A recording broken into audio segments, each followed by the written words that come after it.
Sudáfrica fue durante décadas un laboratorio del miedo institucional. Allí, un solo hombre impulsó una revolución moral que transformó la historia. Su nombre, Nelson Mandela. Para entender a Mandela, hay que entender al apartheid, un sistema diseñado para mantener el control económico, político y cultural en manos de una minoría blanca. No era solo segregación, era una estructura completa de dominación. Mandela nació en 1918 en el Cabo Oriental, en la tradición Xhosa. Fue abogado, activista y visionario, pero sobre todo fue un estratega que evolucionó según las circunstancias. Nelson Mandela fue más que el primer presidente negro de Sudáfrica. Fue un líder capaz de transformar un conflicto brutal, marcado por el racismo y la violencia, en una oportunidad de reconciliación nacional. Tras 27 años en prisión, salió no para vengarse, sino para negociar, perdonar y reconstruir un país que parecía irreparable. En este video no vamos a contar solo la historia política de Mandela. Vamos a analizar sus estrategias de liderazgo y resolución de conflictos y cómo esas mismas ideas pueden aplicarse en las organizaciones actuales, empresas, ONGs e instituciones públicas. Veremos cómo su ejemplo dialoga con lo que nos dicen los autores sobre liderazgo, clima organizacional y gestión del conflicto en el trabajo. Contrario a la imagen santificada popular, Mandela inicialmente concluyó que la resistencia no violenta era ineficaz ante la brutalidad del régimen. El giro a la violencia. Tras la masacre de Sharpeville en 1960, Mandela, quien había abogado por la no violencia táctica, impulsó la creación de Umkhonto we Sizwe, la Lanza de la Nación, el brazo armado del Congreso Nacional Africano, ANC. Argumentó que si el ANC no dirigía la violencia, se volvería una organización política irrelevante ante la ira de los jóvenes. Chapa Pietra, 2018, página 29. Como menciona Chapa Pietra, 2018. Su postura era pragmática. Entendía que el opresor dictaba la naturaleza de la lucha y que la resistencia armada era necesaria cuando todas las vías pacíficas habían sido cerradas. En 1964, Mandela fue condenado a cadena perpetua por sabotaje y otros cargos. Durante sus 27 años de encarcelamiento, la mayoría en Robben Island fueron el catalizador de su transformación interna. Mandela aprovechó su encierro para estudiar la historia y el idioma de los Afrikaners, el pueblo blanco opresor. Entendió que para negociar con ellos, debía comprender sus miedos y su cultura. Una estrategia de inteligencia emocional clave para su futuro liderazgo. Echard y Rodríguez Virgili, 2014. A pesar de picar piedra bajo el sol y vivir en una celda diminuta, Mandela cultivó una disciplina férrea y rechazó ofertas de libertad condicionada que implicaran renunciar a sus principios políticos. Chapa Pietra, 2018. Comprendió que la transición no dependería solo del sufrimiento de los oprimidos, sino del miedo de los opresores. Si no desmontaban ese miedo, la guerra civil sería inevitable. Su resiliencia convirtió su encarcelamiento en un símbolo global, pero también en una estrategia de legitimidad. Al salir en 1990, Mandela sabía que Sudáfrica caminaba sobre el filo de una guerra racial. Su apuesta fue radical: reconciliación antes que venganza. Junto a Frederick de Klerk, impulsó las primeras elecciones democráticas de 1994. Pero su mayor aporte fue crear la Comisión de la Verdad y Reconciliación. La TRC priorizó la verdad sobre la justicia punitiva.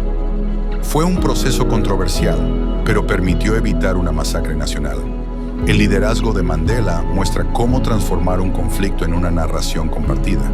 Su enfoque, paciencia, perdón y negociación, es hoy un modelo para líderes políticos y empresariales. En organizaciones fracturadas, la capacidad de escuchar, reconocer el daño y construir futuro es tan crucial como lo fue en Sudáfrica.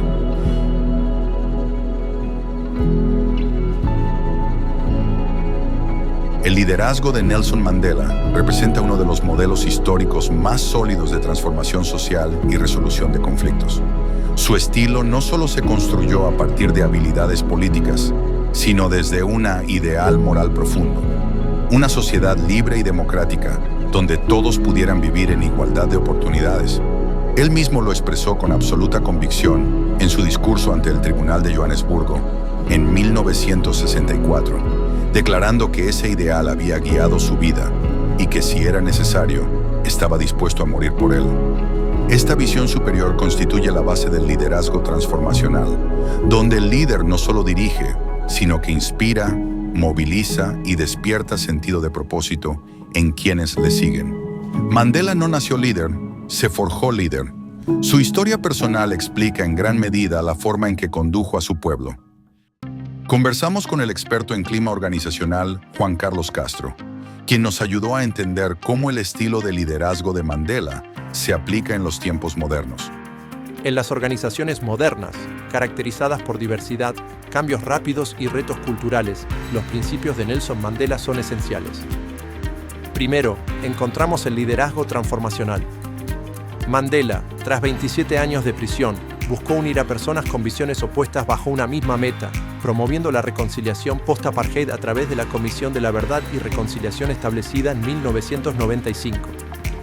Hoy, este enfoque es clave para las empresas que atraviesan procesos de cambio. Un ejemplo claro es Microsoft, donde Satya Nadella, CEO desde 2014, transformó una cultura interna rígida en una basada en colaboración y respeto. Esta transformación llevó a un crecimiento significativo. La capitalización de mercado de Microsoft pasó de 300.000 millones en 2014 a más de $3 billones para 2024, y los ingresos de Azure se dispararon de 16.000 millones a 110.000 millones de dólares. En segundo lugar está la escucha activa. Mandela entendía que escuchar es una forma de respeto, una práctica que cultivó incluso durante su encarcelamiento en Robben Island y en negociaciones cruciales. Empresas como Google han adoptado este principio creando espacios donde los empleados pueden expresarse sin miedo, como en sus reuniones TIF y la política del 20% de tiempo, que impulsó productos como Gmail.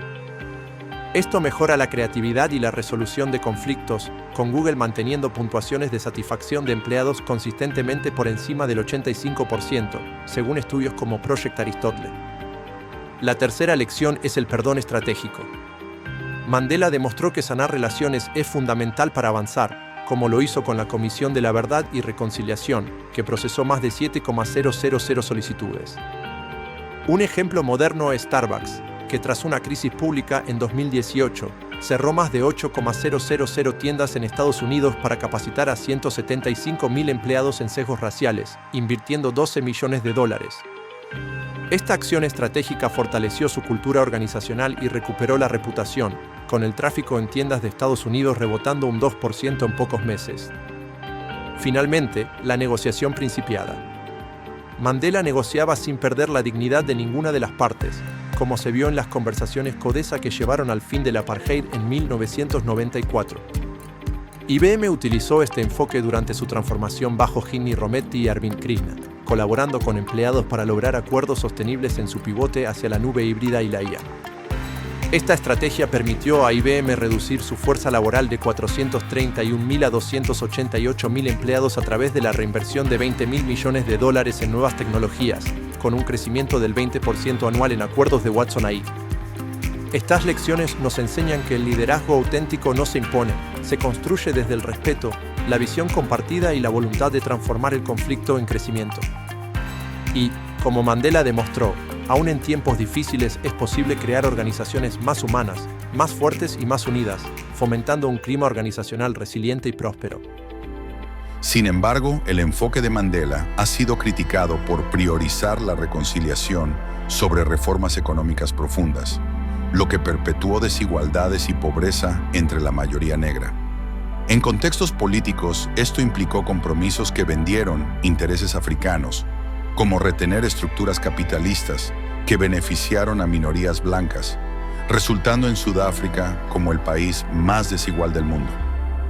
La vigencia del legado Nelson Mandela demostró que el liderazgo no se trata de poder, sino de servicio y transformación. En un mundo empresarial y político cada vez más polarizado, sus estrategias de escucha activan, empatía táctica y visión inquebrantable son más vigentes que nunca. Para los líderes actuales, la lección final es que la construcción de culturas organizacionales resilientes no se logra mediante la imposición, sino a través de la inspiración y la capacidad de ver la humanidad en el otro.